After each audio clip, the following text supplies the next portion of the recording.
Have you ever been in a very dangerous situation? I mean, dangerous. Like, I think I might not make it.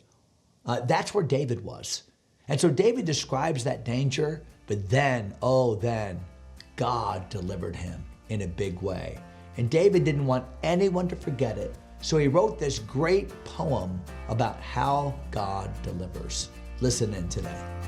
Welcome to Everyday Truth with Kurt Skelly.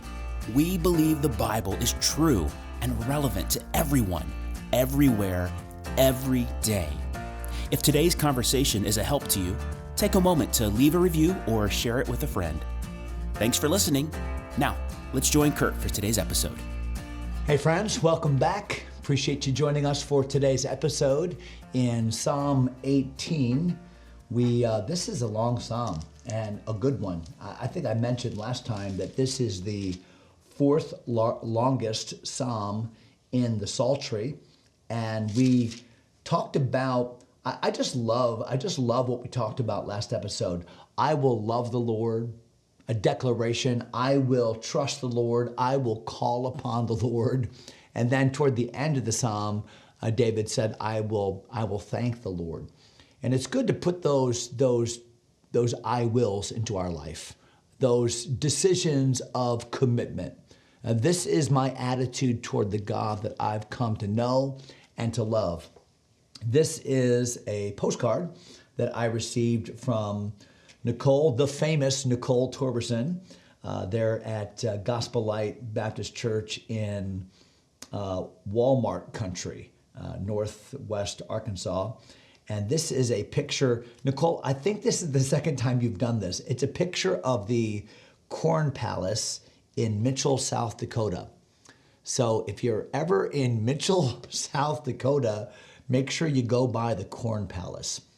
She's been trying to convince me that that's a national landmark. So there it is. Thanks for that, Nicole. We are in Psalm 18. Let's look at verse number 5. So David is talking about, I'm going to love God. I'm going to trust the Lord. I'm going to call upon him.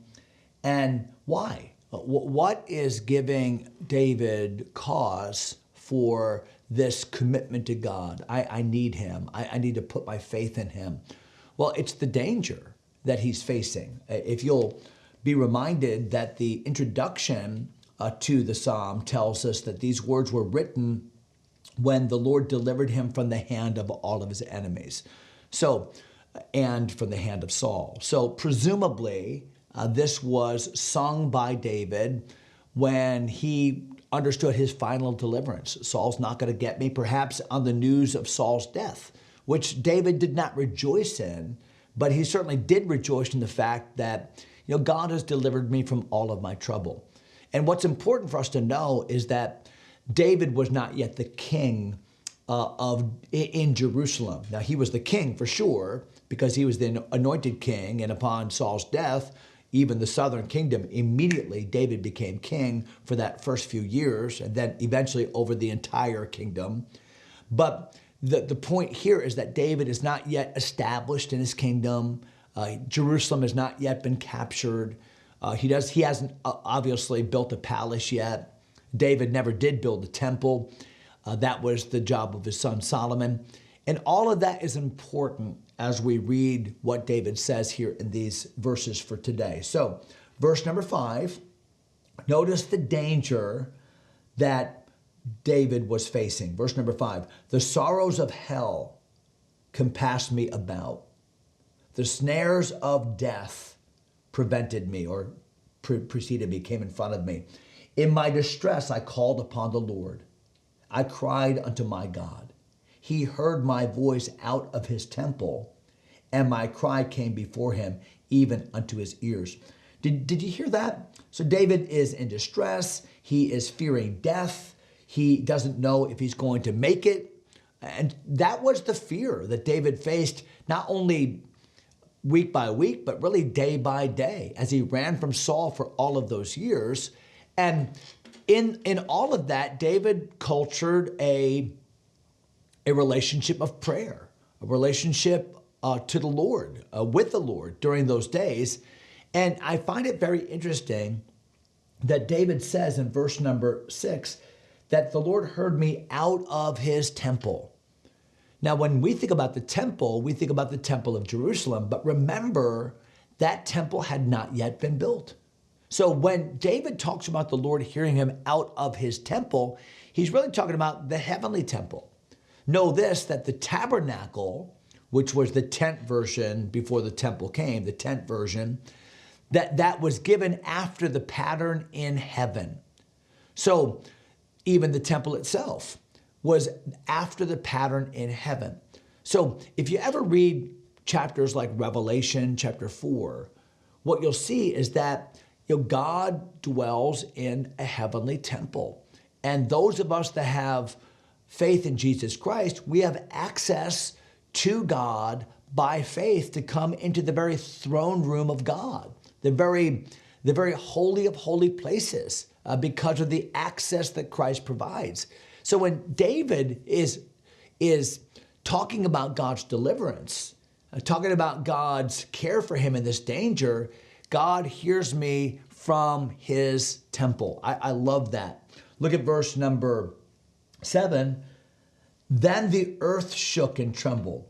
Now, what's really, really interesting is in verses 4 through 6, David talks about the danger he faces, the sorrows of death. I feel as if I wasn't going to make it. God heard me.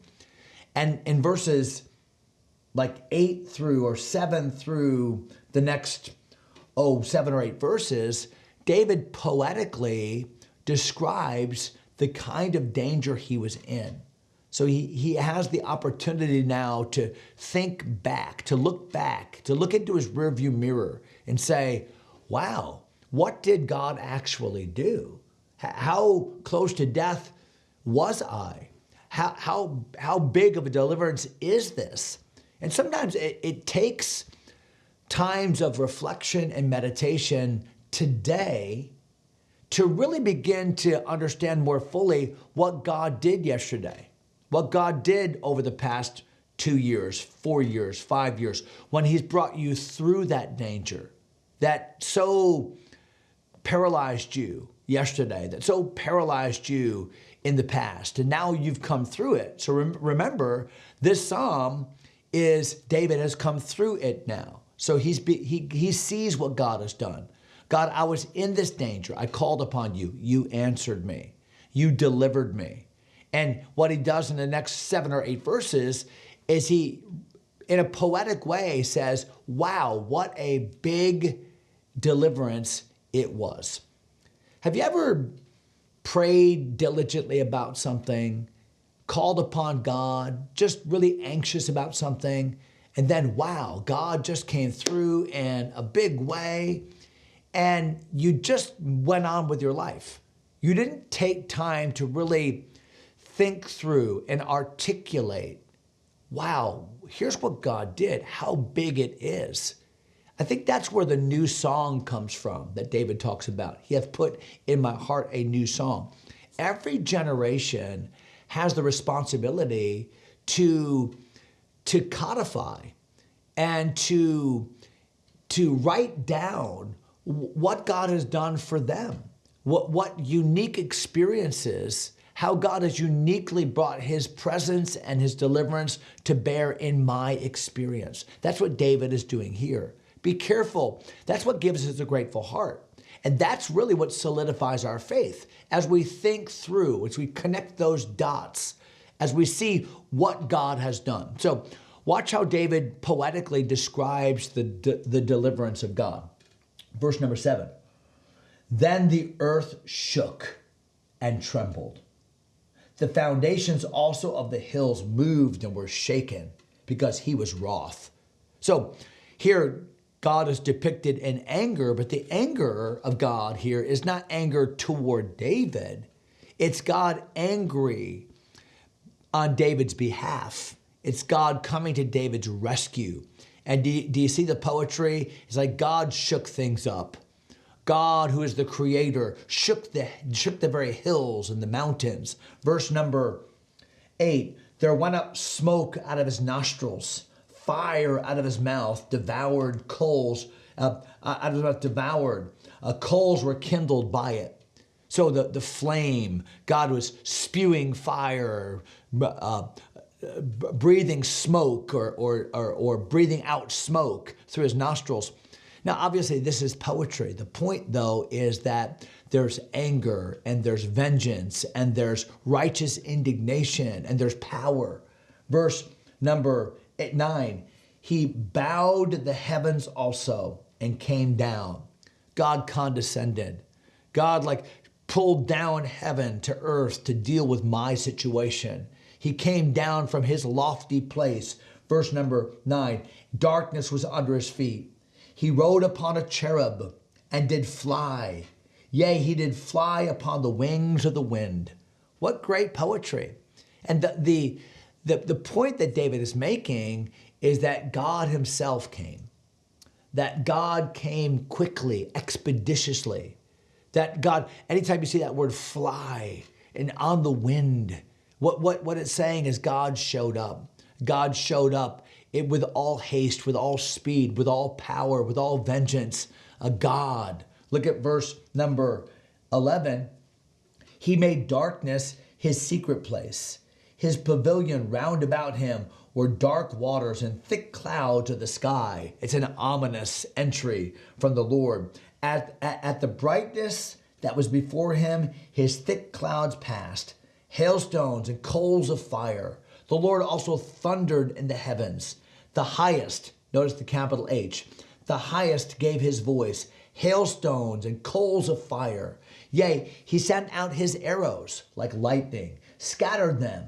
He shot out his lightnings and discomfited them. Then the channels of the water were seen, and the foundations of the world were discovered at thy rebuke, O Lord, at the blast of the breath of thy nostrils. He sent from above. He took me. He drew me out of many waters. Wow. I mean, what a poem. As David just tries to find the most expressive way to give literary credence to all that God has done. And he ended this little section in verse 16 by saying, it was as if I was drowning. It was as if I was going down for the last time, and he drew me out of many waters. I was helpless. I was hopeless, and God drew me out. Now, let me ask you a question. What does the language of this passage remind you of? What does it remind you of? Because as he talks about the flood and the foundation of the world, the foundations of the earth and the hailstones and lightning, really what it does is it harkens back to some big times that God revealed himself in the past. So think about the flood of Noah. Think about the time of the Exodus and the parting of the sea, the removing of those waters, the discovering of the foundation of the earth, the lightning and the thunder that accompanied that miracle, and then even the giving of the law thereafter. I think what David is doing is David is stopping and saying, that's my God. That God that shows up at the right time in big ways. That God that shows up in demonstrable ways so that it's evident that this is my God. And that God that can shake the world, and that God that can come from heaven, and that God that's the very creator of, that God that can control the weather, that God is the God that saved me from drowning. He picked me up. He delivered me. Wow. What poetry, and what an encouragement for you and me to know that the Creator God, the God that can move mountains, the God that